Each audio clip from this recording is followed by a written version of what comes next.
চলতে ফিরতে মাত্র একটা শব্দের আমল আপনারা করবেন, আল্লাহ পাক আপনার সম্পদের কোনো অভাব রাখবে না, আল্লাহ পাক আপনাকে বিপদের মধ্যে রাখবেন না, বালা মুসিবতের মধ্যে রাখবে না। যে যে পজিশনের মধ্যে অসুখে আছেন, যে যে পজিশনের মধ্যে দুঃখে আছেন, ওই পজিশন থেকেই আমলটা আপনি করতে থাকেন। এই নিয়তটা করে আল্লাহ পাকের কাছে আল্লাহ পাক অবশ্যই আপনাকে এমন কিছু দিবেন যেটা দেখে আপনি সন্তুষ্ট হয়ে যাবেন, রবের প্রতি শুকরিয়া আপনার বেড়ে যাবে, রবের কদমে সেজদা দিতে আপনার মন চাইবে।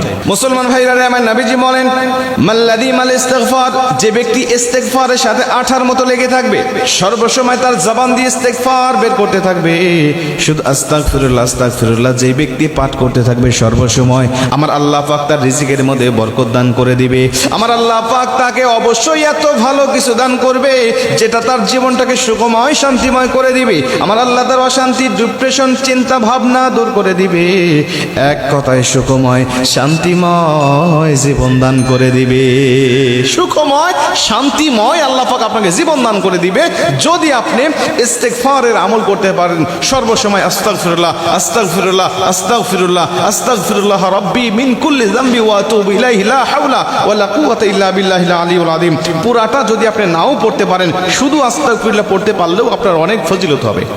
নবীজি বলছেন কমপক্ষে 5টা ফজিলত আস্তাগফিরুল্লাহ, শুধু ইস্তিগফার আস্তাগফিরুল্লাহ আস্তাগফিরুল্লাহ পড়ার কারণে তার আল্লাহ পাক সঙ্গে সঙ্গে দান করে দেয়। 1 নম্বরে তাকে আল্লাহ পাক রিজিকের অভাব দূর করে দেয়। 2 নম্বরে আল্লাহ পাক তাকে মুস্তাজাবুদ দাওয়া বানিয়ে দেয়।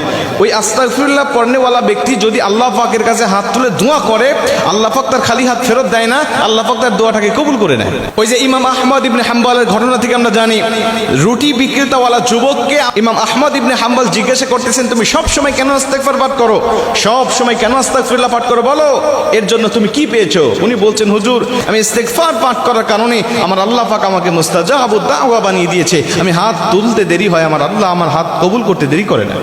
সকালবেলায় আমার বাসার সামনে ভিড় জমে যায়, সকালে আমার কাছ থেকে দোয়া নেওয়ার জন্য সবাই আমার কাছে আসে, বলতে থাকে একটু দোয়া করো আমার জন্য, আমার ওই অমুক বিষয়ের জন্য একটু দোয়া করো। আমি তাদের জন্য দোয়া করি আর আমার আল্লাহ পাক আমার দোয়াটাকে কবুল করে নেয়।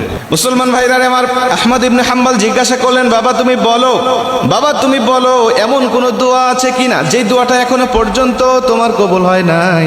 আহমদ ইবনে হাম্বলের কথায় যুবকটি ডাক দেয়া বলে, হুজুর আমি একটা দোয়া করেছি, এই দোয়াটা এখনো পর্যন্ত কবুল হয় নাই, তবে আমার আশা আছে আমার আল্লাহ অল্প সময়ের ভিতরে আমার সেই দোয়াটা কবুল করবে।